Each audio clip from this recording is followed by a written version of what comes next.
지난주에 인터넷 글을 읽다가 참 재밌는 글 하나를 발견했는데 요즘 젊은 엄마들의 심리입니다. 젊은 엄마들이 자녀들을 이렇게 등급을 매긴대요. 1등급부터 4등급까지 매기는데 물론 1등급이 제일 좋은 건데 1등급 자녀는 뭐냐면 공부를 잘하네. 무조건 공부를 잘하네. 2등급은 뭐냐면 공부는 좀 못하더라도 말 잘 듣는 착하네. 3등급은 뭐냐면 공부도 못하고 착하지도 않지만 그래도 건강해서 잘 뛰어노는 애. 4등급은 뭘까요? 제일 안 좋은 건데 4등급. 지 아빠 닮은 애. 지 아빠 닮은 애. 제가 빵 터졌어요. 아니 왜 우리 시대의 아빠들이 이런 이미지를 가지고 살까? 지 아빠 닮은 그냥 배기 싫은 거예요. 그냥.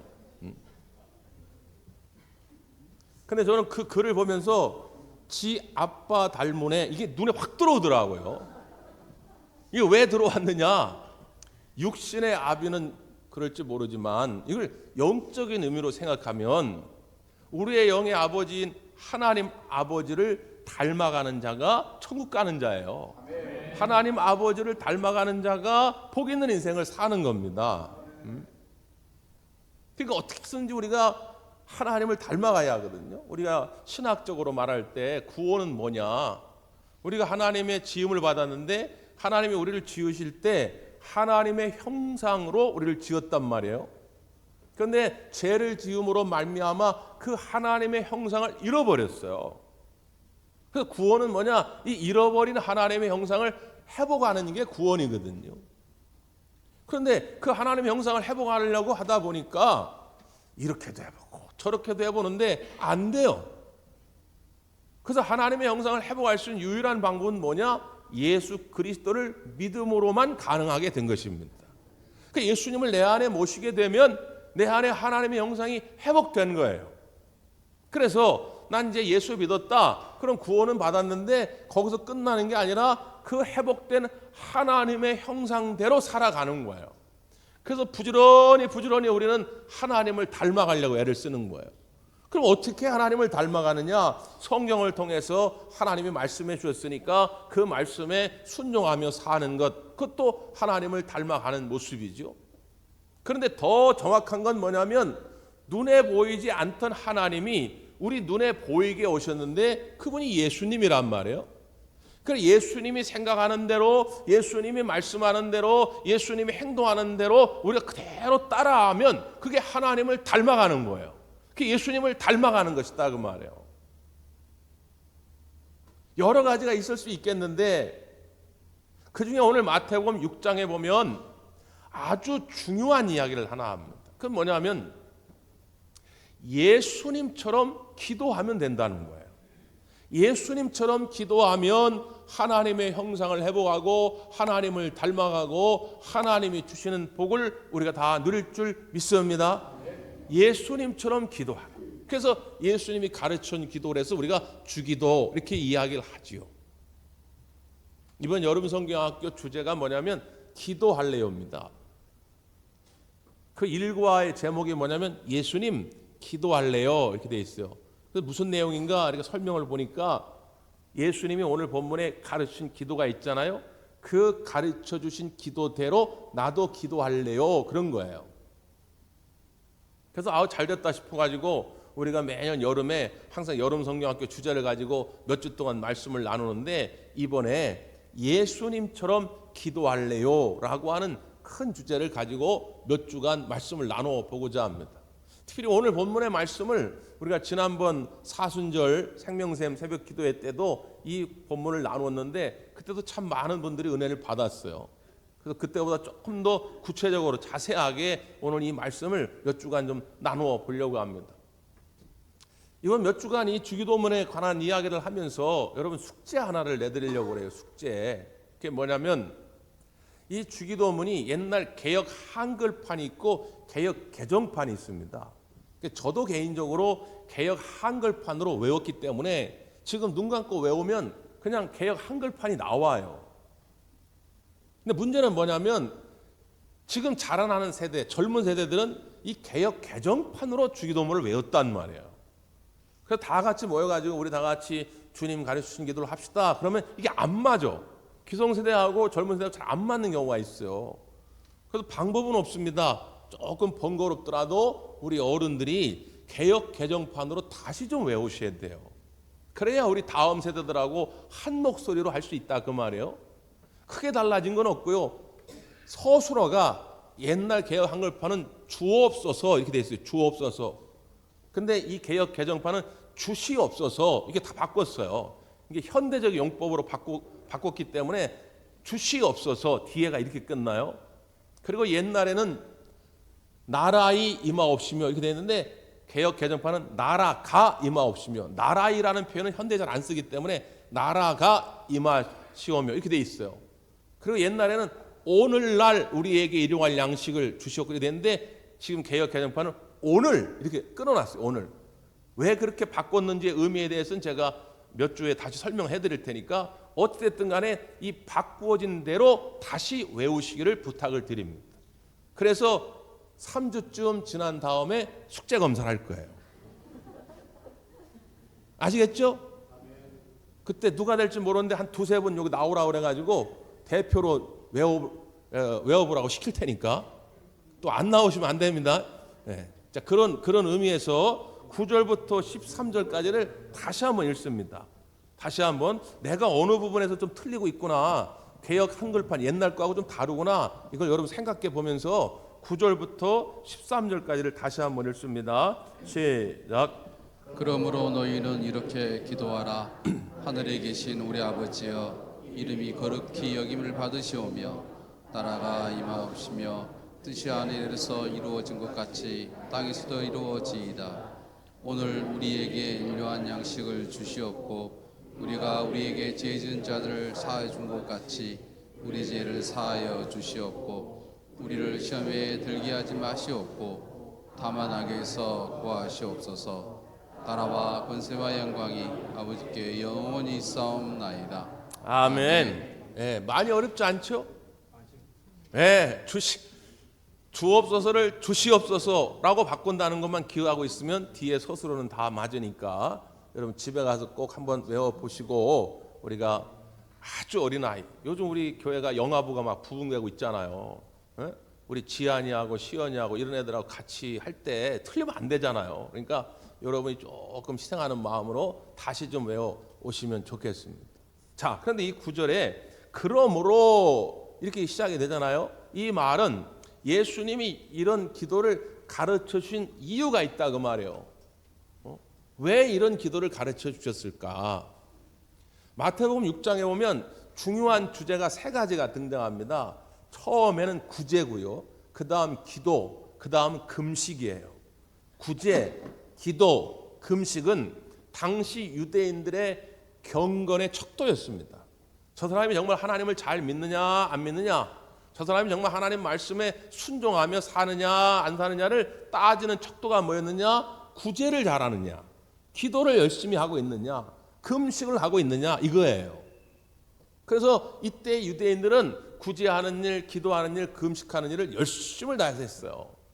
그 문제가 없죠. 나름 다 의미가 있는 것이니까. 정말 하나님을 잘 믿는다면 구제해야죠. 맨날 자기 욕심만 차리고 살겠습니까? 그건 정말 믿음의 삶이 아니거든요. 하나님을 정말 신뢰하고 하나님의 사랑을 깨달았다면 구제해야죠. 기도해야지요. 또 금식하면서 자기를 좀 절제할 줄 알고 하나님 앞에 전적으로 내 생명을 의지하는 그런 결단이 있어야죠. 다 좋은데 예수님 시대에 이게 문제가 뭐냐면 변질된 거예요. 본질을 잃어버렸다 그 말이에요. 부작용들이 생겼다 그 말이에요. 그래서 그 부작용들에 대해서 예수님께서 지적한 장면이 마태복음 6장입니다. 뭐가 문제였을까요? 자, 5절을 한번 다시 읽어볼까요? 5절 시작. 또 너희는 기도할 때에 예식하는 자와 같이 하지 말라. 그들은 사람에게 보이려고 회당과 큰 거리 어귀에 서서 기도하기를 좋아하느니라. 내가 진실로 너희에게 이르노니 그들은 자기 상을 이미 받았느니라. 아멘. 여기 보니까 외식하는 자가 있더라는 거예요. 외식하는 자.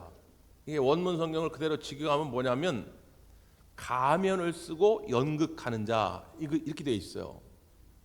옛날에, 지금도 배우가 있지만 옛날에도 배우들이 있었는데 가면을 써요. 각각 등장인물들이 있잖아요. 배역에 맞게 가면을 쓰고 연극을 했단 말이에요.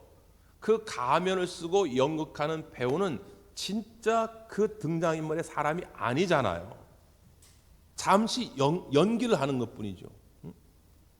그 초등학교 저학년에서 그 무슨 시험을 봤는데 고려를 세운 왕은 누구입니까?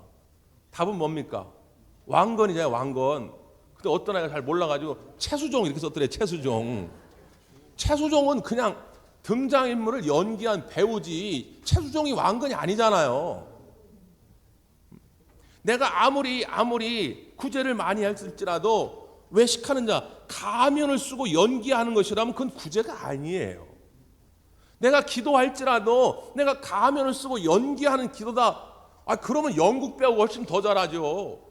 최민식, 황정민 이런 배우가 아마 훨씬 더 우리보다 기도를 잘할 거예요. 근데 그건 기도가 아니잖아요. 금식하는 것도 마찬가지다 그 말이에요. 그러니까 오늘 5절에서 이 외식하는 자들이 해당이나 큰 거리 어귀에서 기도한다는 거예요. 당시 유대인들은 하루 3번을 기도합니다. 369죠. 369.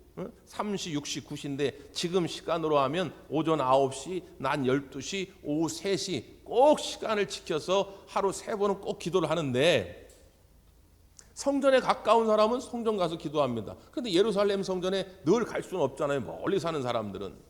그러면 이제 그 동네에 조그마한 해당이 있는데 해당에 가서 기도를 해요. 근데 또 일을 하다 보면 해당까지 갈 시간도 없는 경우가 있잖아요. 그러면 자기 서 있는 그냥 그 자리에서 기도하면 돼요. 아무 문제가 없습니다. 그러니까 성전에서 하든 해당에서 하든 큰 길가에서 하든 뭐 아무 문제가 없어요. 근데 예수님이 뭘 지적하고 있는 거예요?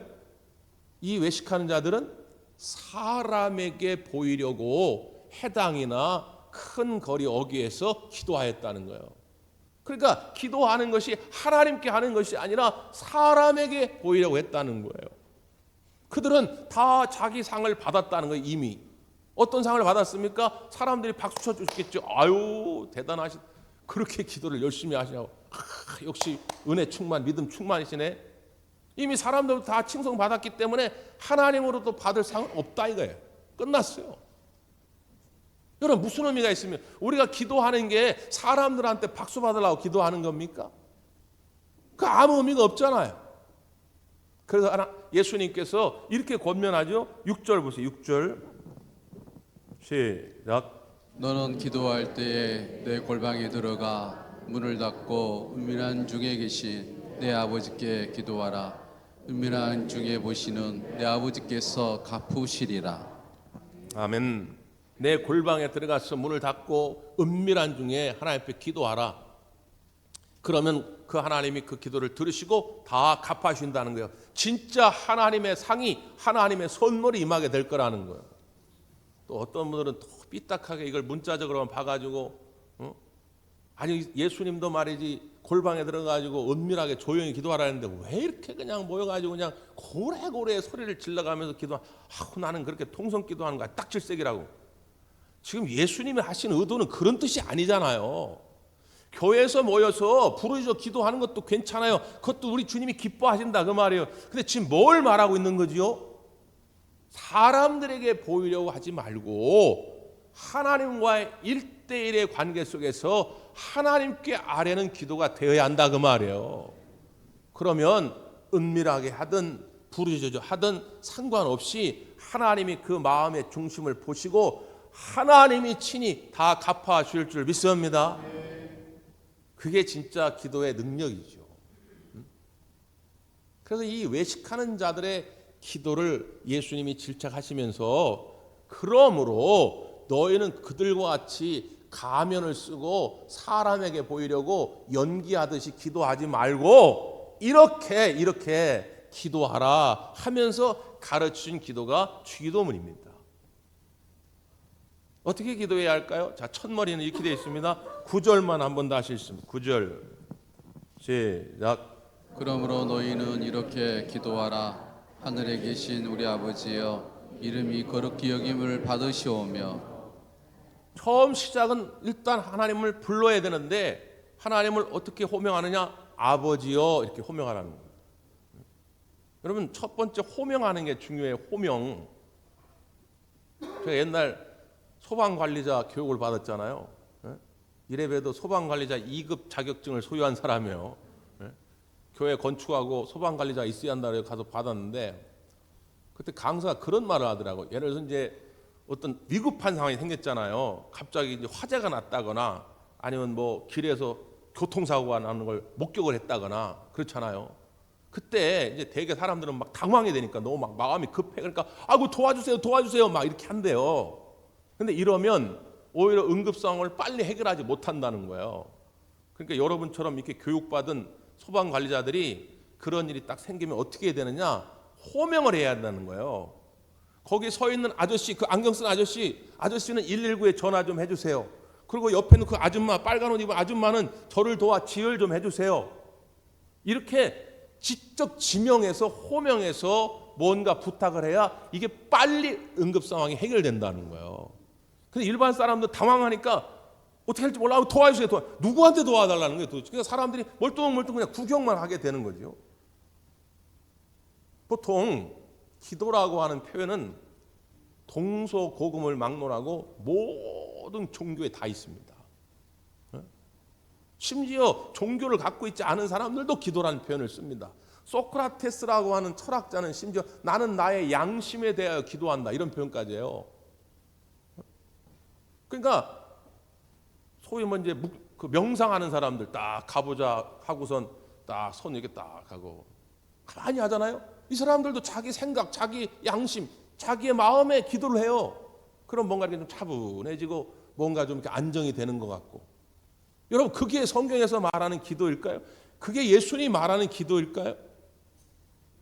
또 우리나라 사람들은 이 범신론 사상 있잖아요. 범신론. 모든 것에 신이 있다. 이게 돌멩이에도 있고 나무에도 있고 달림에도 있고. 그래서 옛날부터 우리는 다 그 달림을 보고 나뭇가지를 보고 막 빌었어요. 그게 예수님이 가르친 기도가 아니다 그 말이에요. 그러니까 우리는 양심이 하는 것도 아닙니다. 사람에게 보이려고 하는 것도 아니에요. 분명하게 기도의 대상을 호명해야 돼요. 그분이 누구라고요? 하나님이시다 그 말이에요. 우리의 기도는 하나님께 드리는 것인 줄 믿습니다. 그런데 예수님께서 그 하나님을 호명할 때 호칭을 알려주신 게 호칭. 뭐라고 불러야 되느냐? 아버지라 부르는 거예요. 아버지. 우리는 아무렇지도 않죠. 우리는 늘상 그렇게 써왔으니까. 그런데 이 이야기를 듣고 있는 예수님의 제자들과 당시 유대 나라 사람들은 혁명적인 변화를 경험하는 거예요. 왜? 지금까지 하나님을 아버지라고 불러본 적이 없어요. 아니 세상에 그 어떤 종교가 자기가 믿는 신을 아버지라고 부릅니까? 부처 아버지 그리고 봤어요? 알라 아버지, 공자 아버지 그리고 봤어요? 그 어떤 종교도 자기의 믿음의 대상 그 신을 아버지라 부르지 않습니다. 심지어 구약 성경에도 이스라엘 백성들이 하나님을 아버지라 부르지 못해요. 심지어 하나님이라고 하는 이름이 나오면 그 이름을 부르는 것조차 불경건하다 생각해가지고 하나님을 부르지 못하고 아도나이는 주님 그런 뜻입니다. 아도나이 이렇게 바꿔 불렀어요. 그런데 그 하나님 이름조차도 부르기가 어려운데 예수님은 뭐라고 말씀하냐면 그 하나님을 너희의 아버지라 부르라는 거예요. 아버지. 여기서부터 하나님과 우리의 관계가 완전히 달라지는 것이죠. 요한복음 1장 12절에 영접하는 자 곧 그 이름을 믿는 자는 하나님의 자녀가 되는 권세를 주셨느니라. 우리 모두가 다 예수님을 영접하고 하나님의 자녀가 되는 권세를 얻은 줄 믿습니다. 그렇기에 우리가 아버지라 부를 수 있는 특권을 갖게 됐다 그 말이에요. 보통 아버지라고 그러면 여러분 어떤 이미지를 가지고 있습니까? 꼭 그런 건 아니지만 대개 예수님을 처음 믿고 하나님에 대한 이미지를 만들어갈 때 육신의 아버지와 하나님의 아버지를 대입시키는 경우가 굉장히 많아요. 그래서 이렇게 처음 하나님 믿었을 때 그 하나님에 대한 이미지가 어땠습니까? 물어보면 자기 아버지가 평소에 좀 엄격하고 무뚝뚝하고 무섭고 그러면 하나님이 그런 하나님이에요. 하나님은 이렇게 엄격하고 무뚝뚝한 그런 하나님. 근데 평소에 자기 육신의 아버지가 조금 이렇게 정이 많고 좀 친밀하고 그러면 하나님 아버지도 그런 하나님으로 쉽게 받아들이고 그런 게 있어요. 여러분 어떠셨어요, 여러분? 저는 아버지에 대한 잊지 못하는 장면 하나가 있는데 여러분에게도 몇 번 소개한 적이 있는데 대학원 시험 볼 때 오전 시험을 다른 학생들보다 좀 빨리 제가 끝냈어요. 논술 시험이었는데 빨리 끝낸 사람은 먼저 내고 나가면 돼요. 그 왜 빨리 끝냈을까요? 공부를 잘했으니까. 네? 저 한 분만 대답하시고 대답을 안 하시네. 아니 공부를 많이 했으니까 문제가 쉽더라고요. 21세기 목회는 어떻게 나아가야 합니까? 21세기 나아갈 방향을 뭐 서술하시고 21세기 목회는 통전적 목회가 필요하고 부성적 목회, 모성적 목회 막 이러면서 쫙 풀어가지고 그냥 딱 내고 나왔단 말이에요. 그래가지고 이제 먼저 나온 다른 분하고 이제 점심을 먹으러 갔단 말이에요. 그 점심 먹고 한 30분 있다 왔는데 그 감리교 신학대학교 정문 앞에 아버지가 딱 서 있는 거예요. 아버지가. 지금처럼 카톡이라도 있으면 오신다고 카톡이라 했을 텐데 그때는 카톡도 없고 휴대폰도 없을 텐데 분명히 아침에 나올 때 한마디도 없었단 말이에요. 아니 원래 우리네 아버지가 그러니까 아니 아들이 대학원 시험 보러 가는데 뭐 잘 봐라 이런 말도 없었고 한마디도 없었단 말이에요. 아니 그런데 점심 때 아무 연락도 없어가지고 딱 서 있는 거죠. 아니 아버지 여기 어쩐 일이세요? 너 밥 사주려고 기다리고 있다. 나는 벌써 이미 점심을 먹고 왔는데 아들이 안 나오니까 딱 끝날 시간 맞춰서 왔는데 이미 저는 미리 나왔고 그러니까 그 정문 앞에서 30분을 넘도록 아들을 기다리며 서 있었던 거예요. 지금도 그 장면을 잊을 수가 없어요. 우리네 아버지가 잘 표현은 못하지만 그래도 뭔가 사랑을 주고 싶은 그 아버지들. 제가 이 이야기를 자주 하고 여러분에게 소개하는 이유는 뭐냐면 제 스스로 다짐하는 것입니다. 뭘 다짐하느냐? 저도 아버지에 대한 여러 가지 추억들이 있지 않겠습니까? 근데 제 기억의 수첩에서 좋지 않았던 건 다 잊어버린 지가 오래예요. 좋은 것들만 자꾸 끄집어내고 좋은 것들만 자꾸 여러분과도 나누고 제 자녀들하고도 나누고 하면서 제 기억의 수첩 속에 오직 좋은 이미지 아버지만 남기를 바라는 마음이 저한테 있습니다. 제가 여러분에도 그래서 당부하는 거예요. 육신의 아버지, 뭐 어머니도 마찬가지겠죠. 이런저런 추억들이 있겠죠. 여러분 기억의 수첩에서 부정적인 이미지가 있다면 여러분의 마음에 상처가 되는 이미지가 있다면 지워버리시고 오직 좋은 기억들만 오래오래 남겨질 수 있기를 간절히 바랍니다. 자, 그럼에도 불구하고 육신의 아버지, 육신의 어머니는 미완성이죠. 부족합니다. 그러니까 오늘 하나님 아버지 딱 했을 때 육신의 아버지만 떠올리면 아유 하나님도 뭔가 미완성이고 부족한가? 이렇게 생각할 수 있는데 그게 아니에요. 그래서 예수님은 아버지를 부를 때 그냥 아버지라고 말씀하지 아니하시고 앞에 또 전제를 깔았죠. 뭐라고 하셨어요? 하늘에 계신 우리 아버지라는 거예요. 여러분 아버지도 은유고 하늘도 은유죠. 하나님은 남성이나 여성이 아닙니다. 성이 없어요. 근데 아버지라고 부른 것도 은유적인 표현이고 이 앞에 하늘에 계시다는 것도 마찬가지죠. 여러분 하늘, 저 하늘 뭐 저 구름 있는 저 하늘만 말할까요? 성경에서 하늘에 계시다고 하는 말은 어디에나 계시다는 거예요. 초월적인 하나님이라는 거예요. 전능하신 하나님이라는 거예요. 하나님의 그 능력을 표현하기 위해서 쓰는 하늘입니다. 그러니까 하늘에 계신 아버지라고 하는 건 부족함이 없다는 거예요. 미완성이 아니다 그 말이에요. 가장 완전하게 오늘 자녀된 우리들의 필요를 아시고 채워가시는 그러한 하나님 아버지인 줄 믿습니다. 그래서 그 앞에 이런 말이 있어요. 8절 한번 보실까요? 8절 시작. 그러므로 그들을 본받지 말라. 구하기 전에 너희에게 있어야 할 것을 하나님 너희 아버지께서 아시느니라. 하늘 아버지는 어떤 하나님이냐? 너희의 쓸 것을 다 아시는 분이다. 중언부언하지 말라. 이것도 또 삐딱하게 봐가지고 중언부언은 반복한다는 의미도 있는데, 야 너는 왜 이렇게 똑같은 기도의 제목을 그렇게 반복해서 하냐? 예수님 그렇게 하지 말라고 그랬잖아. 또 그렇게 잘난 체 하는 분이 있어요. 지금 예수님의 의도는 그런 뜻이 아니에요. 아니 예수님도 겟세마네 동산에서 이 고난의 잔을 치워 주옵소서, 그러나 나의 원대로 마옵시고 아버지의 원대로 하옵소서 했단 말이에요. 그걸 3번이나 하셨다 그 말이에요. 그러니까 같은 기도의 제목을 여러 번 했다는 게 문제가 아니고, 중원부원하지 말라는 건 뭐예요? 의미 없이 반복하지 말라 그 말이에요. 이방인들은 뭐라고 생각하느냐? 자꾸 해야 하나님이 들으시리라 생각하는도다. 자꾸. 하나님은 나를 사랑하는 분도 아니고 나의 문제를 해결할 수 있는 전능한 분도 아니지만 자꾸 하면 하나님이 들어주지 않겠네. 그런 마음으로 기도해서는 응답될 수 없다는 거예요. 하나님을 어떤 하나님으로 우리가 기대하고 인정해 드려야 되냐면, 나의 모든 것을 다 아시고 이미 나의 필요를 다 아시고 준비하시는 아버지 하나님으로 여기란 그 말이에요. 그런 마음으로 나와 기도할 때 내가 구한 것 이상으로 하나님이 채워가실 줄 믿습니다. 그러면서 하나님을 호명했으면 첫 번째로 우선순위로 기도해야 할 것이다. 그게 뭐냐면 이름이 거룩히 여김을 받으시옵고 그랬어요.